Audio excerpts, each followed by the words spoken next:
ಗುರುಜಿ, ಪಟ್ಟೀಶ್ವರಂ ದುರ್ಗೆಯ ಕುರಿತು ತಿಳಿಸ್ಕೊಡ್ತಿದ್ರಿ, ಆ ಕ್ಷೇತ್ರ ಮಹಿಮೆಯ ಕುರಿತು ಬಹಳನೇ ಸೊಗಸಾಗಿ ಹೇಳ್ತಿದ್ರಿ. ಹಾಗೆ ಅಲ್ಲಿ ಅಮಾವಾಸ್ಯೆ ದಿನ ಬಹಳನೇ ಪ್ರಾಮುಖ್ಯತೆಯನ್ನ ಪಡೆದಿದೆ. ಯಾವ ಅಮಾವಾಸ್ಯೆ ಅಂತ ತಿಳಿಸ್ಕೊಡ್ತೀನಿ ಅಂತಿದ್ರಿ. ಇಲ್ಲಿ ನಾವು ಅಮಾವಾಸ್ಯೆ ಅಂತಕ್ಕಂಥದ್ದು ಪ್ರತಿ ಅಮಾವಾಸ್ಯೆ ಅಲ್ಲ, ಒಂದೇ ಒಂದು ಅಮಾವಾಸ್ಯೆ ವರ್ಷದಲ್ಲಿ ಭಾಳ ವಿಚಾರ.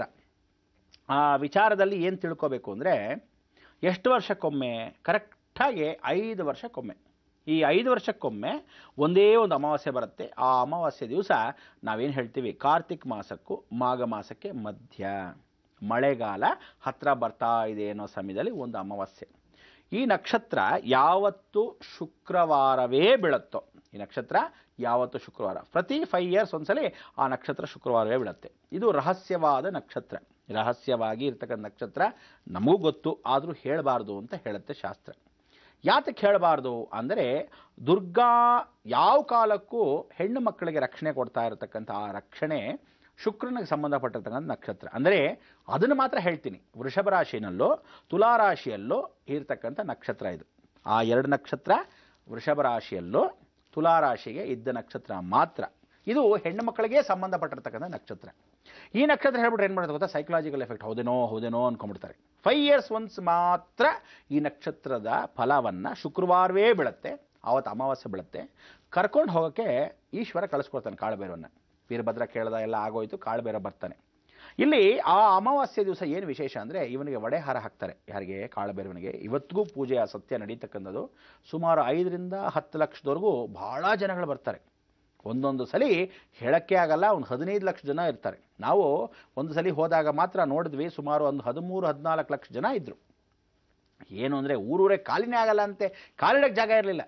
ಬಹಳ ವಿಚಾರಪೂರ್ವಕವಾಗಿದ್ದ ದೃಶ್ಯ ಅಂದರೆ ಇಲ್ಲಿ ನೋಡ್ಬೇಕು ನೀವು. ಅದನ್ನು ತಿಳ್ಕೊಂಡು ಯಾವತ್ತು ಅನ್ನೋದು ವಿಚಾರ ನೀವು ತಿಳ್ಕೊಳ್ಳೋಕ್ಕೆ ಆ ನಕ್ಷತ್ರ ಬರಲೇಬೇಕು. ಯಾಕೆಂದರೆ ಒಂದೊಂದು ವರ್ಷಕ್ಕೆ ಒಂದೊಂದು ಶುಕ್ರವಾರ ಯಾವ ನಕ್ಷತ್ರ ಯಾವ ಮಾಸದಲ್ಲಿ ಬರುತ್ತೆ ಅಂತ ಗೊತ್ತಾಗಲ್ಲ.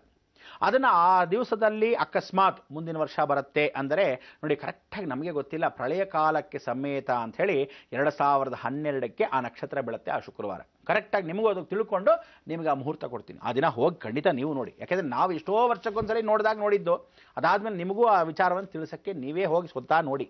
ಅನುಭವ ಇವತ್ತಿಗೂ ಆ ಕಲಿಯುಗದಲ್ಲಿ ಆಗುತ್ತೆ ಅನ್ನೋದಕ್ಕೆ ನೀವು ಜೀವಂತವಾಗಿ ನೋಡ್ತಕ್ಕಂಥ ಸಾಕ್ಷಿ. ಏನಂದರೆ, ಆ ನಾಯಿ ಕಲ್ಲಲ್ಲೇ ಕೆತ್ತಿರೋದು. ಯಾವುದೋ ಕಾಳಭೈರವನ ಕೆಳಗಿರೋ ನಾಯಿ, ಕಾಳಭೈರವ ಇರೋದು ಕಲ್ಲಲ್ಲೇ, 2 ಜಾಯಿಂಟು. ಅವನ ಹಿಂದೆನೇ ನಾಯಿ, ಆ ನಾಯಿ ಪಕ್ಕದಲ್ಲೇ ಅವನು ನಿಂತ್ಕೊಂಡಿದ್ದಾನೆ. ಕಾಳಭೈರವ ವಾಹನ ನಾಯಿ, ಶ್ವಾನ, ಉಗ್ರ ಶ್ವಾನ ಅಂತ ಕರಿತೀವಿ. ಅದು ಕೋಪವಾಗಿರ್ತಕ್ಕಂಥ, ಈ ಸಾಧಾರಣವಾಗಿ ಏನು ಹೈನಾಸ್ ಅಂತ ಕರಿತೀವಲ್ಲ, ಆ ಥರ ಆ ಕಿರುಬದ್ದ. ಅದಕ್ಕೆ ಇಂಥ ಒಂದು ಪರಿವರ್ತನೆ ಮಾಡ್ತಕ್ಕಂಥದ್ದಕ್ಕೆ ಅಲ್ಲಿ ನಿಂತಿರ್ತಕ್ಕಂಥ ನಾಯಿ ಅವತ್ತು ಅಮಾವಾಸ್ಯೆ ಇರಲ್ಲ. ಬಾಗಿಲು ತೆಗಿತಾರಂತೆ, ತೆಗೆದ ತಕ್ಷಣವೇ ಯಾವ ಕಾಲಕ್ಕೂ ನಾಯಿಗಳು ಇರಲ್ಲ. ಅಂದರೆ ಕಲ್ಲು ನಾಯಿ ಅವತ್ತು ಕಾಣಲ್ಲ ಅನ್ನೋ ಸತ್ಯ ಇವತ್ತಿಗೂ ಜೀವಂತ ಸಾಕ್ಷಿ. ನಾವು ಹೋದಾಗ ಏನಂದ್ವಿ, ಹೋಗಿ ನೋಡಿದಾಗ ಕಾಳಭೈರವನ ಮಾತ್ರ ದರ್ಶನ ಮಾಡಿದ್ವಿ, ನಾಯಿ ಇರಲಿಲ್ಲ, ಖಂಡಿತ ಇರಲಿಲ್ಲ. ಆದರೆ ನಾವು ಅಂದ್ಕೊಂಡ್ವಿ, ಸುಮ್ಮನೆ ಕಾಳಭೈರವ ಇದ್ದಾನೆ, ನಾಯಿ ಇರಲಿಲ್ಲ ಅಂತ ಅಂದ್ಕೊಂಡ್ವಿ. ನೆಕ್ಸ್ಟ್ ಟೈಮ್ ಹೋದಾಗ ನಾಯಿ ಇತ್ತು. ಇದನ್ನು ಹೊಸದಾಗಿ ಕಲ್ಲು ಮಾಡಿಸಿದ್ರ ಅಂದ್ಕೊಂಡಾಗ ಆವಾಗ ನಮಗೆ ಜ್ಞಾಪಕ ಬಂತು, ಸದ್ಯ ಅದನ್ನು ನೋಡಿದ್ದೀವಿ ದರ್ಶನ ಅನ್ನೋದು ಅರಿವಾಯಿತು.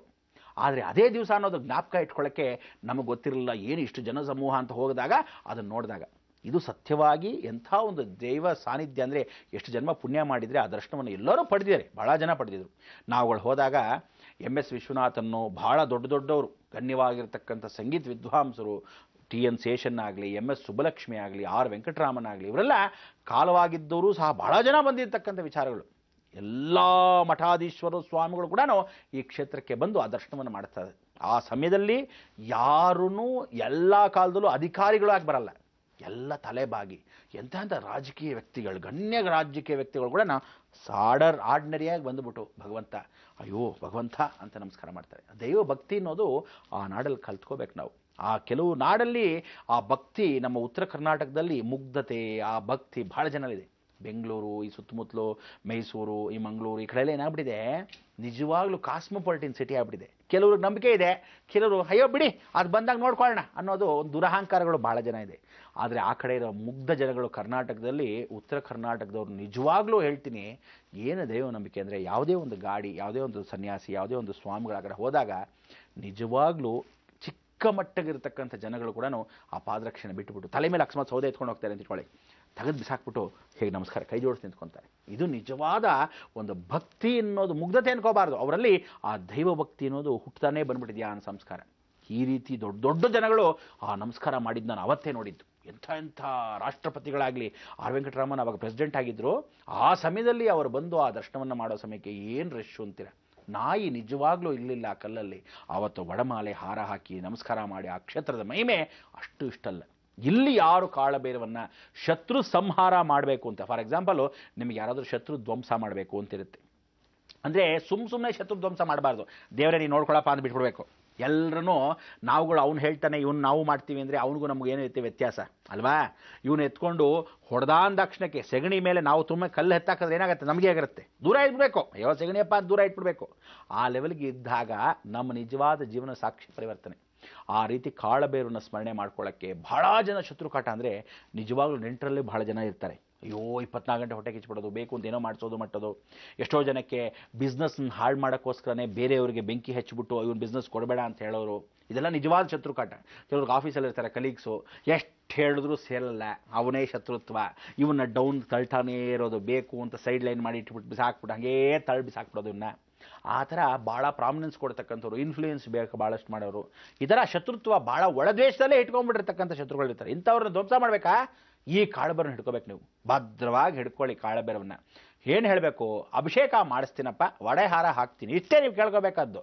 ನನಗೆ ಇಂಥ ಕಾರ್ಯ ಆಗಬೇಕು, ಅದು ಯಾವ ಕಾರ್ಯ ಅಂತ ನೀವೇ ಅಲ್ಲಿ ಹೋಗಿ ಸಂಕಲ್ಪ ಮಾಡ್ಕೊಂಡು ನಮಸ್ಕಾರ ಮಾಡ್ಕೊಂಬನ್ನಿ.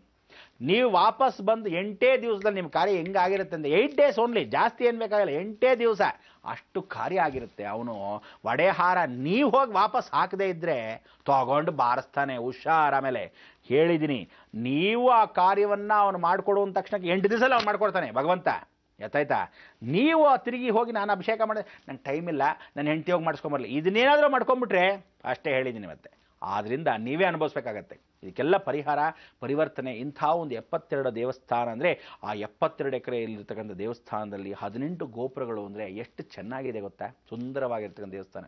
ಇಲ್ಲಿ ಇನ್ನೊಂದು ವಿಚಾರ ಇದೆ. ಆ ವಿಚಾರವನ್ನು ತಿಳಿಸೋಕ್ಕೆ ಇನ್ನೂ ಸಮಯ ಇದೆ. ನಮಗೂ ನಿಮಗೂ ಇರತಕ್ಕಂಥ ಬಾಂಧವ್ಯ ಇನ್ನೂ ಎಷ್ಟು ದಿವಸ ಇದೆಯೋ, ಋಣಾನುಬಂಧ ರೂಪೇಣ ಅಂಥೇಳಿ ನಾಳೆ ದಿವಸವೂ ಕಾರ್ಯಕ್ರಮ ಇದೆ ಅಲ್ವಾ.